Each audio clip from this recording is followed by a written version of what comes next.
Welcome to another episode on the Joel Wright 2 channel. This is the first episode in a mini-series on old school board games. I grew up in the 70s and early 80s, and one of the things my family loved to do was play games, specifically board games. And I played all the standards like, Monopoly, Risk, Stratego. We also had these 3M bookshelf games like Acquire, Facts and Five, Twixt, Stocks and Bonds, but I also like to play war games. Anything from like simple, pretty easy war games to the more complicated stuff that, say, like Avalon Hill would publish. And one of my favorite of the simpler war games is this one, Carrier Strike. Carrier Strike came out in 1977, and I think Christmas of 1977, my parents gave me this, either Christmas 77 or my birthday in 1978. But anyway, I've had this game for, 48 years now, and this is one of my favorite board games of all time. So we're going to get into this, and I'm going to show you a little bit about this game. Carrier Strike was published by Milton Bradley. It's a very simplified representation of the carrier battles during the Pacific War and World War II. 2 players or 3 or 4 players can play, but generally 2 players.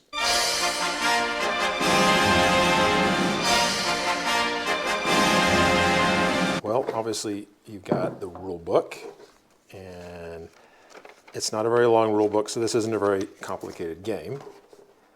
We have the board. So this is a hex-based game, and you've got the pieces. There are a total of 4 aircraft carriers. There is a total of 16 aircraft. Each side plays with 2 aircraft carriers. Each side controls 8 aircraft, and each side has 12 torpedoes. 2 die, there's a special die, and there's a couple of measuring utensils, and then some cards. So this game simulates just fighter aircraft and torpedo bombing. There are no dive bombers in this game. Now, I should explain that this game in its original form out of the box, the pieces are not painted like this. I painted the pieces myself to make it a little bit more interesting and fun. I painted 2 of these to look like U.S. aircraft carriers during the Pacific War.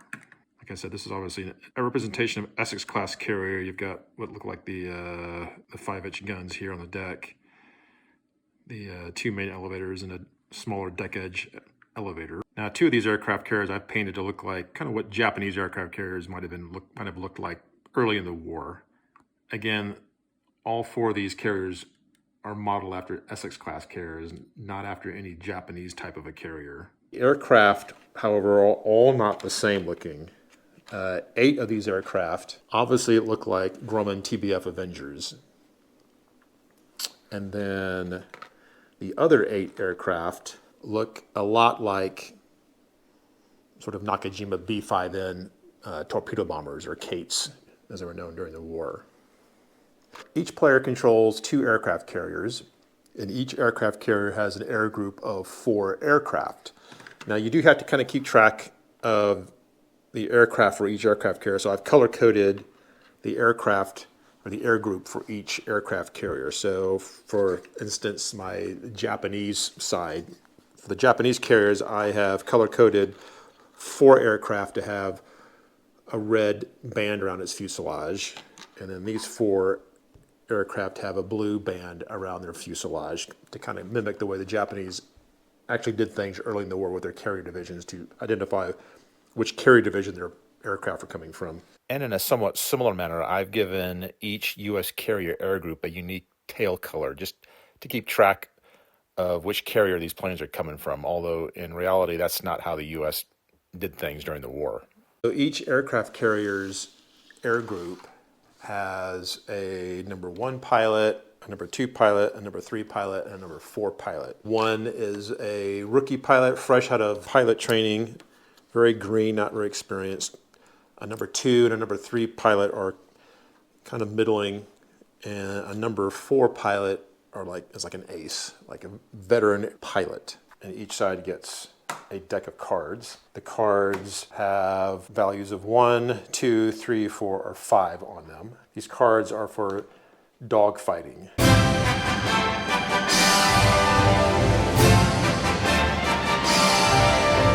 So you can arrange the aircraft 1, 2, 3, 4 in any order to start off with. It doesn't have to be, 1 first, 2, 3, and 4. You can mix it up. And then each aircraft carrier has 6 torpedoes. So the torpedoes go on the sides. There's little slots on the side of the carrier, on the starboard side of the carrier. So that's how many torpedoes each carrier has, and each carrier's air group has to work with the 6 torpedoes. So then we'll do that for each carrier. Each side positions their carriers on opposite ends of the board. And the way the carriers are positioned on the board are like this. The small protruding plastic piece sits directly on a hex border so that the carrier sits directly on 3 hexes. In order to kind of hide how you're setting up your 2 carriers, we take the box cover and sort of put it in the middle of the board so we kind of hide what we're doing. But you basically set up your carriers. They can be in kind of any position. They can be facing any way, but you basically set them up generally like that. You could set them up like this, or go in the opposite way, but we'll just set them up like this. So this is how things typically look at the start of the game.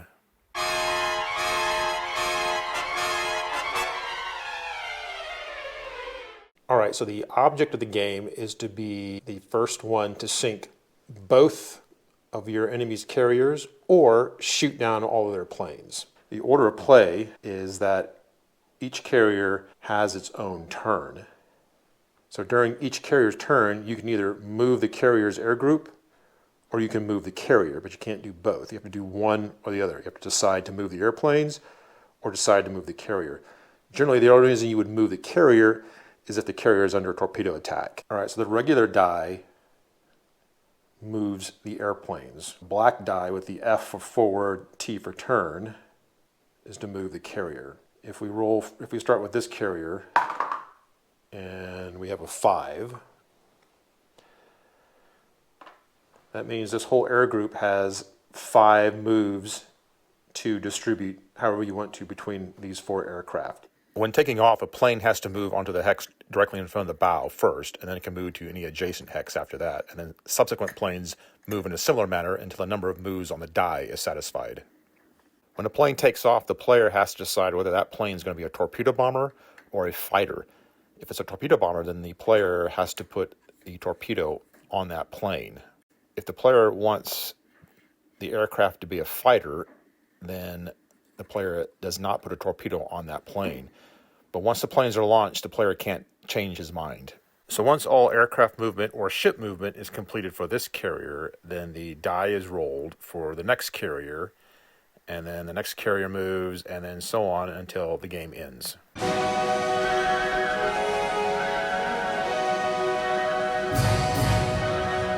A torpedo attack is initiated at the very end of a carrier's turn once all the aircraft have finished their movements. An aircraft must be 6 hexes away from an enemy carrier to initiate a torpedo attack, and you use this little measuring device to measure out the 6 hexes, although you can just count 6 hexes. You don't really need the measuring stick.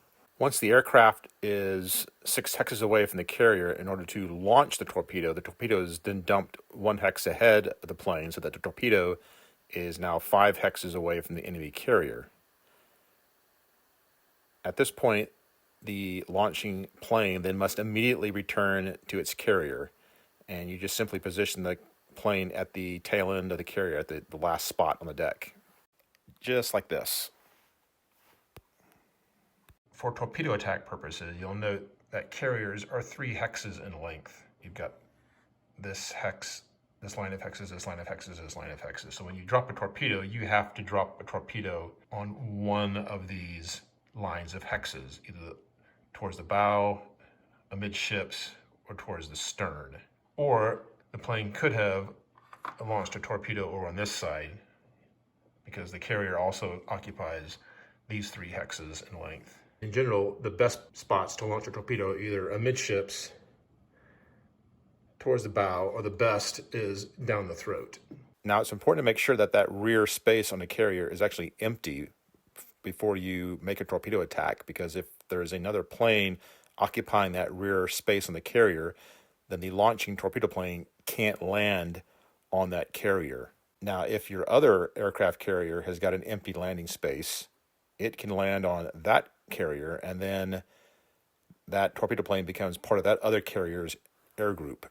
For the carrier that just came under a torpedo attack, when that carrier's turn next comes up, the player controlling that carrier has a choice to make. The player can either roll to move the carrier's air group, or now that it's under torpedo attack, he can roll to move the carrier out of the torpedo's way. So if, as a player for this carrier, if I choose to move the carrier, I'll roll this dice. If it comes up T, that means the carrier's making a turn. I can turn the carrier this way, along this other side of the hex, or I can turn it that way, which in this case I wouldn't want to do because this torpedo would then be coming straight down the throat. It would be much more advantageous to at least go that way. If the die ended up being a forward, then you just kind of move 1 hex forward, like that. All right, so after I've moved the carrier, then that ends that carrier's turn. So again, I had to choose between either moving the carrier or moving the planes. In this case, I chose to move the carrier, so the planes don't get to move this turn. So then when it's this carrier's turn next to move planes or ships, this torpedo moves 1 hex. And then that torpedo keeps moving 1 hex every time it's that carrier's turn. Every time this carrier's turn comes up, I have to decide either move the planes or move the carrier. And the way to get the carrier out of danger is I have to keep maneuvering to a point where this torpedo is no longer targeting one of these 3 rows. So for the next turn, ideally, I'd want to move forward so that the torpedo passes behind the carrier. The torpedo keeps moving in a straight line 1 hex every turn until it runs off the edge of the board or hits a carrier. But let's say no matter how much maneuvering I do on this carrier, I can't get out of this torpedo's way. So let's say then I've moved this carrier unsuccessfully to get out of the torpedo's way. When it's this carrier's turn, again, I would move this torpedo 1 hex and it would be a torpedo hit. It takes 2 torpedoes to sink a carrier. If a torpedo hits and there are any planes on the deck, those planes are destroyed and are taken out of the game.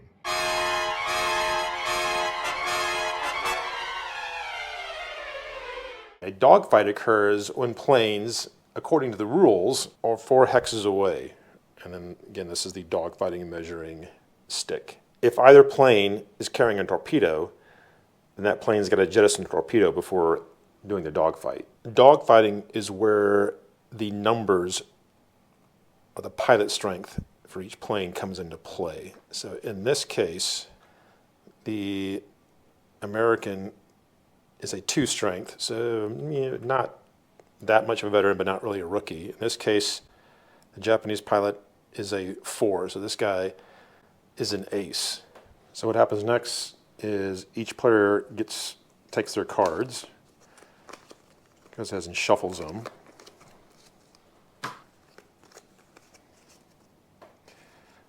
And then each player can cut the other guy's cards. And once the cards are cut, each player deals themselves 5 cards from the top. Now, since in this case the Japanese player is a 4 strength, the American's a 2 strength, this Japanese player is 2 strengths or 2 points better in quality than the American player. So the Japanese gets 2 extra cards. Then each side looks at their cards and basically, these are terrible cards, basically keeps the 5 strongest cards. So in this case, I'm going to get rid of these 2 1s. And then the American player looks at his cards. These are pretty good cards right here. And what you're going to do is kind of like do battle, kind of like war with regular playing cards. The Japanese player has a 4. The American has a 5. So the American wins that little battle. And the Japanese has a 3. The American has a 5. So that's 2. 2 wins right there. In this case, the American turns over 1. The Japanese player has a 3. So the Japanese player wins that one. The Japanese player has a 2. American player has a 1. So in this case, each side has won 2. So this is the deciding round right here on who wins this dogfight. So the Japanese player presents a 2. The American player has a 4. So the American wins 3-2. So the American player, even though he was qualitatively a weaker pilot, he ends up winning this dogfight. The American player then has to immediately go back and land on one of his carriers, and hopefully one of the back end of the carrier's decks is open to land, and the losing player in the dogfight is destroyed and out of the game.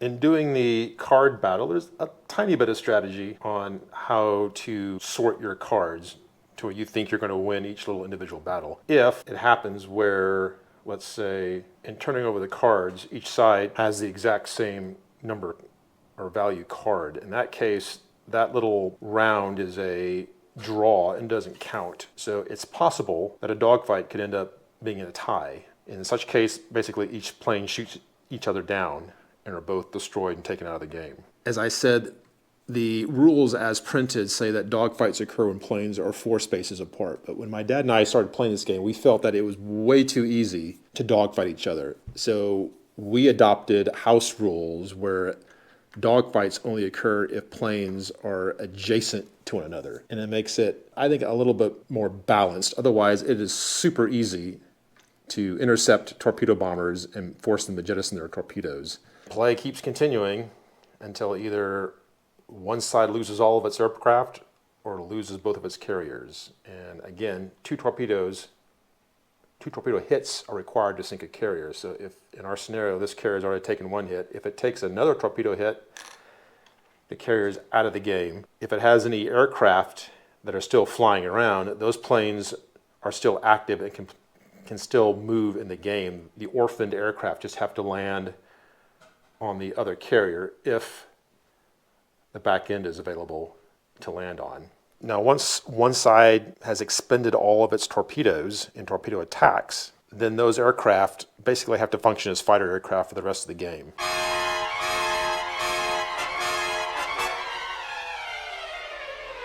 Now, there is a provision for what the rules call a sacrifice attack. Interesting, they don't use the word kamikaze. But if you're out of torpedoes, then you can use your planes in we'll call it a kamikaze attack. So to make a sacrifice attack, or a kamikaze attack, we'll call it, the plane has to be 4 spaces away from a carrier at the conclusion of that carrier's turn. And then the player declares that he's making a kamikaze attack. And from that point on, the plane kind of acts like a torpedo. It can't alter its route. It has to make a kamikaze attack going down that row of hexes. And so, again, for each turn of that carrier, the plane moves 1 space. And again, when it comes to this carrier's turn, it has to decide whether it's going to maneuver or move aircraft. Now, in the course of the aircraft's kamikaze attack, it can be engaged in a dogfight and attempt to shoot it down. But if the dogfight is unsuccessful in this case by the Japanese player, if this Japanese player tries to engage in a dogfight and loses, then the victorious plane in the dogfight just keeps continuing on with the kamikaze attack. And if it's successful in hitting the carrier, it acts like a torpedo hit. So if this carrier has already suffered 1 torpedo hit, 1 kamikaze hit will sink the carrier.